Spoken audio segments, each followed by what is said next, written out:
안녕하세요 여러분. 신기방기 산업안전 산업기사의 저자 한유자 리더입니다. 자, 오늘은 2025년 필답형 2회차 해설 보건 강의에 들어가겠습니다. 자, 1번 다음 그림에 해당하는 방진 마스크의 종류를 작성하시오 라고 나왔습니다. 그리고 조건은 단 형식을 기재할 것. 자, 이 문제는 산업안전 기사에서도 이번 최근 시험에 나왔던 문제네요. 자, 일단 보시죠. 자, 학대라면 1번. 자, 일단 해당 문제의 방진 마스크를 일단 구별하는 방법 알려드릴게요. 일단은 첫 번째, 이 얼굴을 보시면 이 전체로 지금 안 감싸져 있죠. 그렇기 때문에 이거는 반면형이 되는 거예요. 반면형. 자, 이어서 앞에 여과제 있죠. 지금 여과제가 딱 붙어 있죠.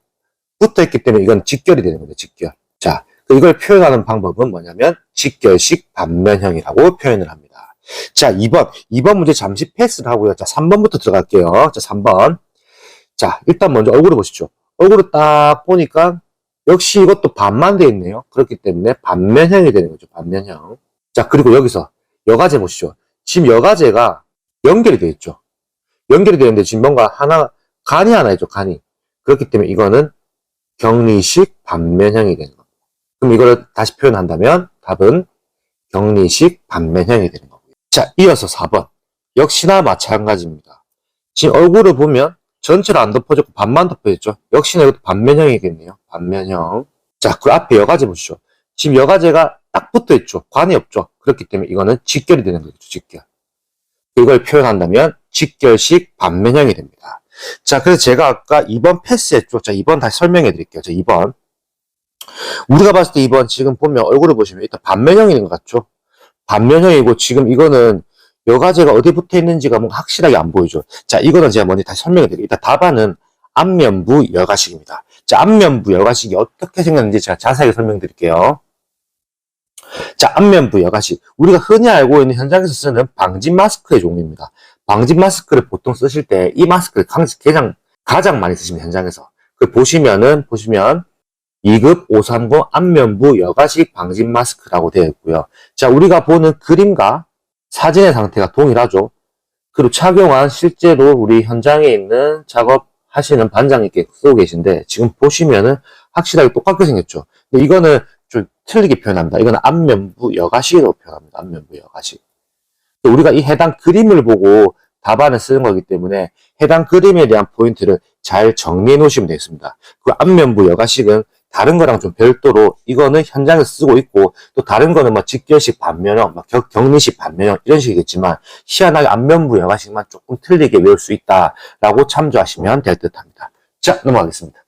자, 2번 산업안전보건법령상 다음 빈칸을 채우시오라고 나왔습니다. 자, 사업주는 보일러의 안전한 가동을 위하여 규격에 맞는 압력 방출 장치를 1개 또는 2개 이상 설치하고 최고 사용 압력 이하에서 1개가 작동되고 다른 압력 방출 장치는 최고 사용 압력의 뭐뭐의 이하에서 작동되도록 부착해야 한다. 자, 이거는 자주 나왔던 문제긴 한데요. 답안 알려드리면 이건 일단 1.05배 이하라고 생각하시면 되겠습니다. 자, 해당 문제도 자주 나오는 문제거든요. 그러니까 해당 숫자에 대해서 정확하게 암기해 놓으시는 게 중요한 포인트일 듯 합니다. 자, 넘어가겠습니다. 자, 3번. 산업안전보건법령상 작업발판 일체형 거푸집의 종류 3가지를 작성하시오라고 나왔습니다. 자, 이거는 제가 저희 쇼츠 영상 보시면 나와 있을 건데 제가 푸바 완기법이라고 설명해 드릴 게 있습니다. 푸바 완기법. 푸바 완기법 보시면 되고 굳이 푸바 완기법 아니고도 본인들이 바로 외우기 편하게 하시면 됩니다. 자, 일단 답을 알려드릴게요. 1번 갱폼, 2번 슬립폼, 3번 클라이밍 폼, 4번 터널 라이닝 폼입니다. 이렇게 해서 뭐 어찌 보면 갱슬 클터, 갱슬 터클 이렇게 외우는 경우도 있는데 이거는 여러분들 암기법대로 외우시면 되고 푸바 암기법 조금 더 재미나게 외우고 싶으신 분들은 푸바 암기법 쇼츠를 찾아보시면 될 듯합니다. 자, 넘어가겠습니다. 자, 4번 산업안전보건법령상 사업주가 근로자에게 실시해야 하는 안전보건교육 중 근로자의 안전보건교육시간 관련하여 가로 안에 알맞은 내용을 작성하시오라고 나왔습니다. 자, 보시죠. 1번 정기교육. 판매 업무에 직접 종사한다 됐죠. 직접 종사하는 근로자는 매 반기 몇 시간이다? 이거는 6시간 이상입니다. 이어서 2번 채용시 교육. 일용 근로자 및 근로계약이 일주일 이하인 기간제 근로자는 몇 시간 이상? 이거는 1시간 이상이 되는 겁니다. 넘어가서 3번 작업 내용 변경식 교육 관리감독자는 몇 시간 이상인가? 이거는 2시간 이상입니다. 자, 지금 짠 하고 아래에 표가 나왔습니다. 아래에 표를 지금 보시고 결국에 이 내용의 표는 여러분 다 암기해 놓으셔야 합니다. 이거는 교육시간 관련해서는 항시 시험에 자주 나오는 내용이거든요. 그렇기 때문에 이 밑에 표를 꼭 암기하시는 게 좋을 듯 합니다. 자, 넘어가겠습니다. 자, 5번. 산업안전보건법령상 로봇의 작동 범위 내에서 그 로봇에 관하여 교시 등의 작업을 할 때 작업 시작 전 점검사항 3가지를 작성하시오 나왔습니다. 자, 로봇 문제 참 자주 나오는 문제입니다. 자, 로봇 문제는 보통 처음 설명드릴게요. 3 플러스 1이 나오는 문제가 있습니다. 로봇에 관련된 문제가 3문제 있고 또 플러스로 1개가 더 있습니다. 이 문제 역시나 교재에 집필이 되어 있으니까 교재를 보시고 정리하시면 되고요. 해당 로봇 문제는 어떻게 하시면 되냐, 이거에 대한 답안은 여러분 알고 계실 거예요. 이거는 암기법 외매제라는 암기법입니다. 자, 보시면 외부 전선의 피복 또는 외장의 손상 유무, 매뉴플레이트의 작동의 이상 유무, 제동장치 및 비상정지 장치의 기능, 이렇게 쓰시면 되겠습니다. 그래서 암기법은 외매제로 통일해서 외우시면 되겠습니다. 이거 말고도 로봇에 관련된 문제 여러 문제 있습니다. 그 문제는 신기반기 교재를 보시면 신기반기 교재에는 해당 카테고리대로 로봇에 관련된 문제를 쫙 묶어놨습니다. 그 문제들 여러분들이 암기해 놓으신다면 이 로봇 문제가 나왔을 때 절대 틀리지 않을 겁니다. 자, 넘어가겠습니다. 자, 6번. 산업안전보건법령상 양중기의 종류 3가지를 작성하시오 라고 나왔습니다. 자, 해당 문제 참 이것도 역시나 자주 나오는 문제죠. 자, 보시면 1번 크레인, 그리고 가로를 열고 호이스트를 포함한다. 2번 이동식 크레인, 그리고 3번 리프트. 리프트는 이삿짐 운반용 리프트의 경우에는 적재 하중이 0.1톤 이상인 것으로 한정을 한다.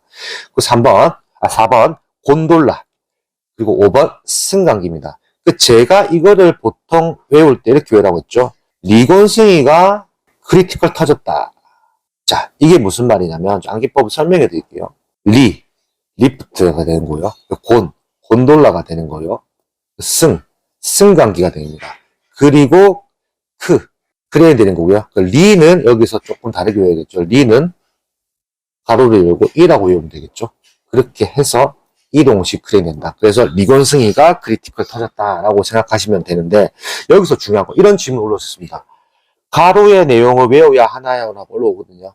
자, 이 가로의 내용은 요즘에 이 가로에 대한 부분을 물어보는 경우가 많습니다. 그렇기 때문에 우리는 모험을 걸지 말고 이 가로에 대한 내용을 쓰시는 게 중요하다고 합니다. 물론 이 문제에서는 3가지를 쓰라고 했어요. 3가지로 쓰라고 했으면 여러분들 제가 한번 지워볼게요. 좀 지우고 다 설명해 드릴게요. 자, 3가지를 쓰라고 했다면은 어찌 보면 가로가 없는 내용, 이동식 크레인, 곤돌라, 승강기를 쓰시면 가장 안전한 답안이 하겠죠. 근데 만약에 4가지 혹은 5가지를 쓰라고 했을 때는 결국에는 크레인의 가로의 내용과 리프트의 가로의 내용은 전부 다 적어주셔야 하는 게 중요할 듯 합니다. 자, 넘어가겠습니다. 자, 7번. 산업안전보건법령상 다음 가로 안에 알맞은 내용을 작성하시오라고 나왔습니다. 자, 이거 보시죠. 안전보건관리 책임자 등의 직무교육은 다음 각 호 외의 부분 본문에 따라 다음 각 호에 해당하는 사람은 해당 직위의 선임, 가로를 열고 위촉의 경우를 포함한다. 이와 같다. 되거나 채용된 후 몇 개월 누워놨죠. 이거는 3개월입니다. 3개월 이내에 직무를 수행하는 데 필요한 신규 교육을 받아야 하며 신규 교육을 이수한 이후에는 매 몇 년마다 이거는 2년이 되는 날을 기준하여 전후 몇 개월 사이에 이거는 6개월 사이에 고용노동부 장관을 실시하는 안전보건교육에 관한 보수교육을 받아야 한다라고 되어 있습니다. 저도 역시나 보수교육은 자주 받습니다. 왜 그러냐면 여러분들이 이제 현장에 가시면 처음에 최초 교육을 받고 나서 안전관리자 최초 교육을 받고 나서 그 다음 쪽으로 보수 교육도 있고 뭐 기본 교육도 있고 여러 가지 교육을 받아야 합니다. 그 교육을 이수 안 하면 여러분들 가태료가 나옵니다. 요거 참조하시면 되겠습니다. 자, 넘어가겠습니다. 자, 8번 보호구 안전 인증 고시사항 안전모의 시험 성능 기준에 관한 내용이다. 가로 안에 알맞은 내용을 작성하시고 나왔습니다. 자, 해당 문제는 원래는 여러분도 아셔야 할 게 작업형에 나온 내용이에요. 근데 여러분 이게 있습니다. 작업형에 나오는 내용이 필답형에 나오지 말라. 이렇게 정해진 건 없습니다. 그러니까 이 부분은 뭐냐면 이제 출제자들이 파고든다라는 거죠. 자, 출제자들이 결국에는 우리가 시험 전까지는 필답이 올인한다는 걸 다 알고 있습니다. 필답이 올인을 하기 때문에 우리가 지금 작업형에 대한 부분을 놓치고 있다는 걸 알고 있습니다. 그렇기 때문에 우리가 이 부분에 대한 부분을 출제자가 파고든 거고, 그럼 이런 질문 들었었죠. 그럼 공부할 때 작업형을 같이 공부해라고 물어보는데 저는 아니라고 말씀드립니다. 왜? 우리가 아직 필답도 다 준비가 안 되는데 작업표까지 같이 본다면 여러분들 굉장히 뭔가 양이 많게 느껴집니다. 그렇기 때문에 우리는 무조건 필답에 올인하는 전략을 세워야 한다라고 저는 말씀드립니다. 자, 첫 번째 보시죠. A2종 및 ABE종의 간통거리는 몇 mm이다? 이거는 9.5mm 이하이고요. 그 AB종의 간통거리는 몇 mm 이하? 이거는 11.1mm 이하이고요. 이어서 3번 충격 흡수성 최고 전달 충격력은 몇 뉴턴을 초과하지 않을 것. 이거는 4450뉴턴을 초과하지 않을 것. 자, 누설되는 충전 교류는 몇 mA 이하여야 함? 이거는 10mA 이하여야 한다라고 외우시면 되겠습니다. 자, 해당 문제 중요한 건 또 있습니다. 단위입니다, 단위. 자, 지금 제가 답안을 지금 중복적으로 지금 보시면 단위를 중복적으로 제가 적어드렸죠. 이게 왜 그러냐면 우리가 실컷 공부해놓고 단위 안 쓰면 틀린다는 거죠. 물론 이 문제는 단위가 적혀 있었습니다. 그때 숫자만 적으면 되겠지만 만약 단위가 없었다. 단위가 없다면 단위를 쓰지 않으면 틀립니다. 이해되셨죠? 왜? 이게 9.5cm인지 11.1cm인지 뭐 4450m인지 뭐 예를 들어 10N인지 뭐 이런 식으로 말 그대로 단위가 없으면 그걸 알 수가 없겠죠. 그렇기 때문에 결국엔 숫자만 외우시는 분들은 나중에 뭘 상황이 벌어지냐면 낭패를 보십니다. 낭패. 실컷 공부하고 틀린다는 거죠. 그렇기 때문에 우리는 공부를 할 때 무조건 단위에 대한 부분을 꼭 같이 동반해서 외워야 한다라고 제가 항상 저는 강조를 드립니다. 자, 넘어가겠습니다. 자, 9번. 사다리식 통로의 구조에 대한 설명이다. 가로 안에 알맞은 내용을 작성하시오 나왔습니다. 자, 보기 보시죠. 1번. 폭은 몇 cm 이상으로 할 것? 이거는 30cm 이상으로 할 것. 자, 이어서 2번. 사다리의 상단을 걸쳐놓은 지점부터 몇 cm 이상 올라가도록 할 것? 이거는 60cm입니다. 60cm 이상 올라가도록 할 것. 이어서 3번. 사다리식 통로의 길이가 10m 이상인 경우에는 5m 이내마다 뭘 설치할 것? 이거는 계단참을 설치할 것. 이렇게 30, 60 계단참을 라고 쓰시면 될 듯 합니다. 이거는 굉장히 쉬웠던 문제고 보통 이 문제는 서술형으로 나오는데 이걸 산업안전 산업기사에서는 보통 단답으로 나오는 경우도 많습니다. 그러나 우리는 이 문제는 무조건 단답보다는 서술형도 꼭 암기해야 한다라고 제가 강조를 드리겠습니다. 자, 넘어가겠습니다. 자, 10번. 산업안전보건법령상 안전검사 대상 기계 등의 안전검사 주기에 관련하여 가로 안에 알맞은 내용을 작성하시오라고 나왔습니다. 자, 희한합니다. 이 문제는 제가 영상을 찍을 때도 이런 부분에 차이가 있습니다 라고 말씀드렸던 내용이 그대로 나왔습니다. 그대로. 자, 보시죠. 압력 용기는 사업장의 설치가 끝난 날로부터 몇 년 이내, 자, 이거는 3년 이내에 최초 안전검사를 실시하되 그 이후부터 몇 년? 이거는 2년마다입니다. 2년마다 해야 하고요. 점검을. 그리고 공정안전보고서를 제출하여 확인을 받은 압력 용기는 이거는 몇 년마다 실시한다? 이거는 4년마다입니다. 4년마다. 제가 이거 건설업이랑 차이에 대한 설명을 드렸죠. 건설업은 6개월이거든요. 6개월. 자, 건설업이 왜 6개월이냐면 보통 이런 부분에는 뭐가 있냐면 보통 제조공장은 공장을 지어진 데서 계속 업무를 하죠. 계속적 업무를 하죠. 근데 건설업은 보통 아파트를 짓는데 우리가 알고 있는 흔히 말하는 막 자이 아파트, 레미안 아파트, 뭐 롯데캐슬 이런 아파트들은 보통 기계 보면 2년에서 4년 걸립니다. 그러면 이걸 아파트 다 짓고 나면 건설회사들은 철수를 하게 되겠죠. 철수를 하는 부분 때문에 이거는 계속적으로 업무를 하는 게 아니기 때문에 그렇기 때문에 이게 대한 기준은 6개월이 되는 거라고 제가 앞전에 항상 설명드렸던 내용입니다. 자, 넘어가겠습니다. 자, 11번 계산문제 나왔네요. 자, 보시죠. 자, 프로판 80볼륨%, 부탄 15볼륨%, 메탄 5볼륨%로 된 혼합가스의 폭발 한계를 계산하시오. 자, 조건 좋네. 단 프로판, 부탄, 메탄의 폭발 한계 값은 각각 5, 3, 2.1 볼륨%이다 라고 되어 있는데, 자, 일단 먼저 이건 공식을 아셔야겠죠. 자, 폭발 범위 및 폭발 한계 및 폭발 상한계 계산은 L분의 100입니다. L분의 100. L분의 100에 L1분의 V1, L2분의 V2 이런 식으로 되는데, 자, 여기서 중요한 거는 해당 공식을 아셔야 돼요. 자, 일단은 100, 지금 L에 대한 부분을 밑으로 빼야겠죠. 그래서 100을 밑으로 뺀다고 했을 때, 그럼 이렇게 계산했을 때 식이 바뀝니다. 그러면 L1분의 V1분의 100, L2분의 V2분의 100 이런 식으로 바뀝니다. 자, 그러면 해당 공식을 알고 나서 우리가 식을 대입해보죠. 그러면 굉장히 쉽습니다. 자, 첫 번째 프로판 80볼륨%이고요. 그리고 폭발 항의값은 5라고 나와 있죠. 그렇기 때문에 어떻게 되냐면 5분의 80이 되는 거예요. 5분의 80분의 100이 되는 겁니다. 자, 그리고 더하기 똑같습니다. 부탄 15 볼륨 퍼센트, 그 부탄의 폭발 항의값은 3 볼륨 퍼센트죠. 그렇기 때문에 3분의 15. 마찬가지입니다. 메탄 5 볼륨 퍼센트, 그리고 폭발 항의값은 2.2 볼륨 퍼센트죠. 그렇기 때문에 2.1분의 5가 되는 거고요. 이거를 공용 계산기로 해서 푸신다면 4.28 볼륨 퍼센트가 나옵니다. 자, 여기서 그러면 자, 다 지워볼게요. 여러분들, 자, 보시면 해당 문제가 처음에 보면 어렵게 느끼시는 분들이 많을 겁니다. 그런데 우리가, 자, 여기서 확대해 드릴게요. 해당 공식을 알고 있으면 무슨 문제가 나와도 풀 수 있습니다. 왜? 해당 공식을 보고 여기에 결국에는 대입만 시키면 되는 거예요. 대입만. 대입만 시키면 이 문제는 절대 어려운 문제가 아닙니다. 그리고 해당 문제는 보통 기존 기출문제에서 나오기 때문에 우리가 이 공식을 알고 어느 숫자가 나오더라도 그 공식에 대입만 시킬 수 있으면 된다라고 생각하시면 될 듯 합니다. 자, 넘어가겠습니다. 자, 12번.